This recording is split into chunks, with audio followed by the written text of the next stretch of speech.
The assignment for drawing 3.1 and 3.2 is called a missing line assignment.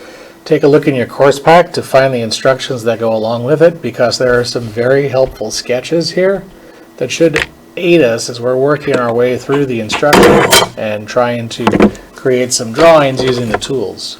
Here's drawing 3.1. We see that it's got a bunch of lines and a bunch of views already on it. So your job is not to draw something from scratch. Your job on this one is to find out what's missing. Okay, so what we're going to do is we're going to need to tape this down. I'm going to rip myself 4 pieces of tape, and I'm going to use my parallel bar as the boss, and I'm going to find a horizontal line on this drawing, like right there, and I'm going to make sure that that horizontal line is precisely lined up with my parallel bar. And once it is, I'll put a piece of tape in the corners, and then I'll tape the opposite corners.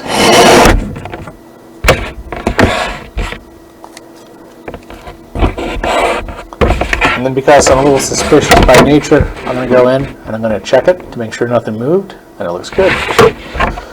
Alright, so if we are working with drawing tools, drawing instruments, we have to tape our pages down. It's not optional. Second thing we want to do is we're going to work with instruments. Get your dry cleaning pad, please, and give a squeeze on top of your drawing sheet.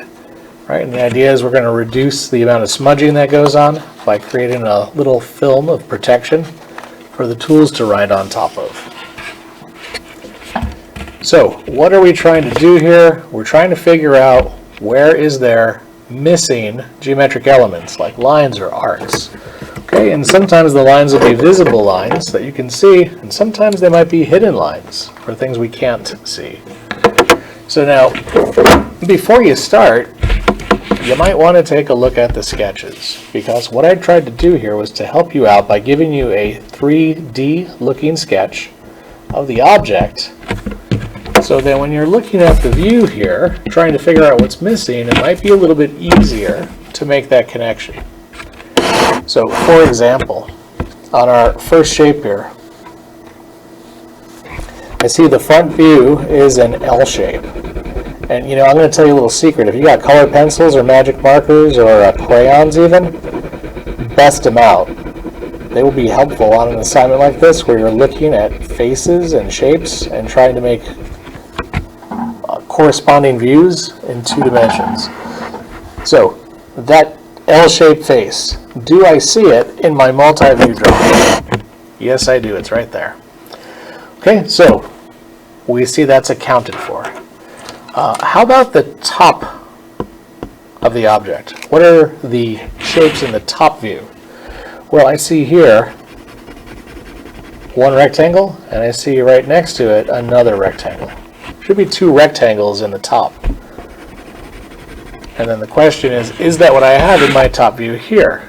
And yeah, actually I do. I have a top view with a rectangle here and an adjacent rectangle right next to it. So far so good. The things I see in 3D are being replicated in 2D.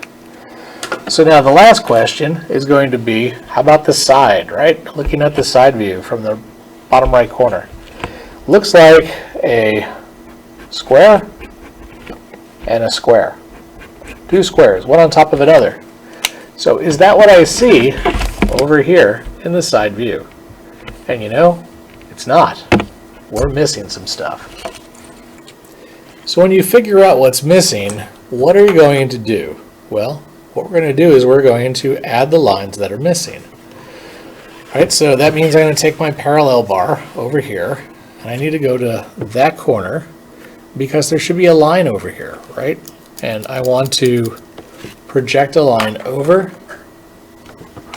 from the front view,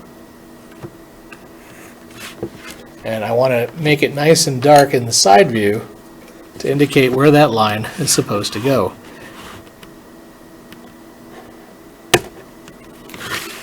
Okay, so I should have a nice heavy dark line right here to indicate the edge that I didn't see when I knew I should have two square shapes, one on top of another, from my 3D sketch. Now, how do you know that this is supposed to be a solid line, a visible line, otherwise known as an object line? Well, would you see that line if you were standing here and looking in that direction? Would you see that edge?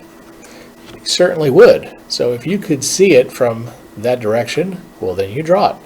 I see the edges of a square and the edges of a square, which is why my view has got two rectangular shapes, one on top of another. Okay, now some of these might be a little trickier, and what I want to do is I want to work with you on another one that's number 3. Okay, you can go back to the colored pencil technique if you'd like. You can ask yourself, okay, what does the front face look like? Well, the front face to me looks like a real rectangular bar with a clip on each end. It's not rectangular anymore. It's been clipped horizontal and clipped vertical at the ends. So I want to look to see if I see that shape over here, and you know what I do? It was like a rectangular piece of wood or metal that had a horizontal and a vertical cut applied to it. Okay, so far so good. What else? What should I see from the top looking down? If I was up here and I'm looking downward, what should I see? Well, I know for sure I'm going to see that flat plane there, right? Because I'm looking directly at it. It's on the top. Will you see the slope looking down from the top? Well, actually, you know what? You do. So I'm going to go in there and add a little bit of red to that one too. So from the top I should see two things. I should see a rectangle with a long rectangle next to it, because those are two surfaces that are visible from the top. Let's go back to my assignment here. Do I see two rectangles in the top? Well, no, I don't. So here's my parallel bar. Here's my triangle sitting right on top of it. I'm going to go find that corner and project up. Okay, so I was missing a corner, now I see that corner. How about the right side? We're down here, looking up to the left. What are we going to see in that right side view? Well, we're going to see this face, no doubt about it, but are we also going to see the slope? Now think about that. Are you going to see the ramp going up and away from you? You are, actually. So not only is it a red surface, it's also visible from the side view. So I'm going to add some green dots to it because you can see it from both directions.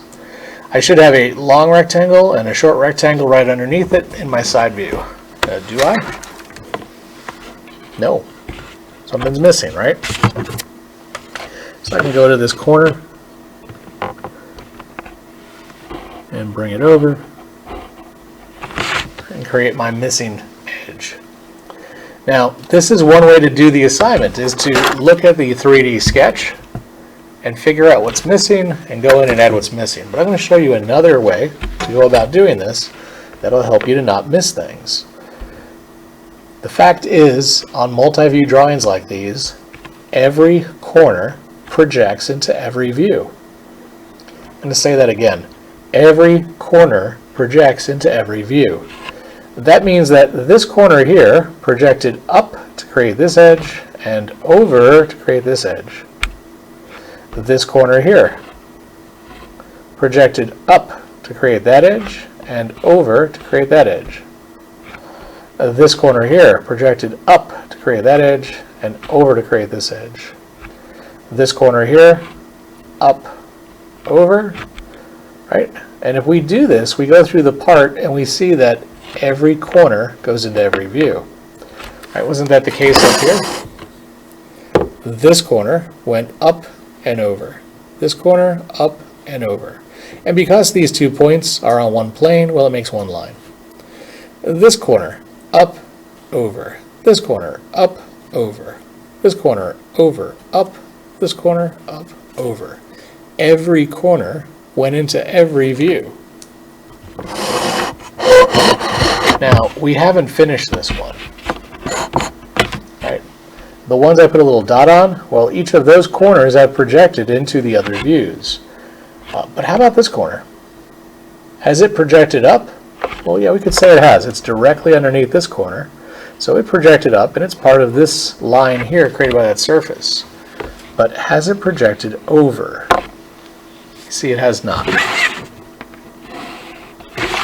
So now the question is, would you see that edge on the left side if you were looking at it from the right side?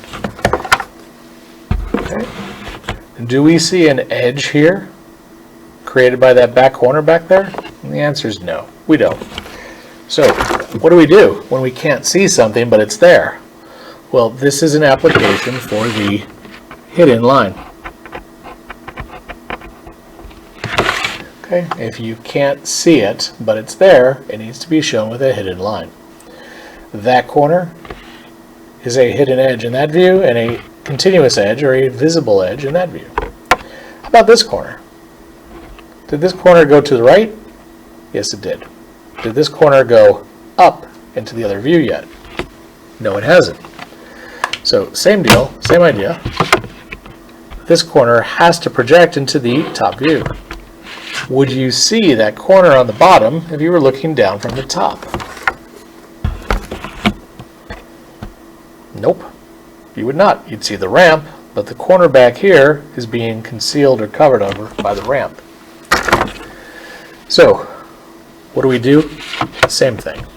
We can indicate that there is an edge, normally not visible, normally hidden from view, with a hidden line up here in the top.